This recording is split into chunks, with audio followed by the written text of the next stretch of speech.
Hello all, this is doctor Shilpa. ఈరోజు మనం ఒక ఇంపార్టెంట్ విషయం మాట్లాడుకుంటున్నాం. పేషెంట్స్ అడుగుతున్నారు, ma'am what is the best way to apply oral gel or ointment. మీకు మీ డెంటిస్ట్ ఓరల్ జెల్ కానీ ఆయింట్మెంట్ కానీ ప్రిస్క్రైబ్ చేస్తే మీరు నార్మల్గా ఎలా అప్లై చేసుకుంటారు? ఐదర్ విత్ ఫింగర్, లేదు అంటే కాటన్ బడ్తో అప్లై చేసుకుంటారు. ఇలా చేసినప్పుడు ఏమవుతుంది అంటే ఆ జెల్ ఏదైతే అప్లై చేశారో అది మన ఓరల్ క్యావిటీలో ఉన్న సలైవాతో కంటామినేట్ అయిపోయి అన్వాంటెడ్ ఏరియాస్ దగ్గరికి స్ప్రెడ్ అవుతుంది. ఇలా స్ప్రెడ్ అవ్వటం వల్ల అంత ఎఫెక్టివ్గా పనిచేయదన్నమాట.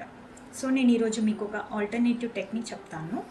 Take a glass of water or bowl, just take a cotton roll, dip in that. Dip చేసేసి మీకు ఏదైతే జెల్ కానీ ఆయింట్మెంట్ కానీ ప్రిస్క్రైబ్ చేశారో ఈ వెట్ కాటన్ మీద కొంచెం పెట్టండి. పెట్టేసి మీకు అఫెక్టెడ్ ఏరియా దగ్గర ఒక 10 to 15 minutes ప్లేస్ చేయండి. ఇలా ప్లేస్ చేయటం వల్ల అది వేరే అన్వాంటెడ్ ఏరియాస్ దగ్గరికి డైల్యూట్ అయిపోయి వెళ్ళదు. సో అక్కడ ఎఫెక్టివ్గా పనిచేస్తుంది. ఓకేనా? If you have any queries please do visit cosmo dental care. Thank you.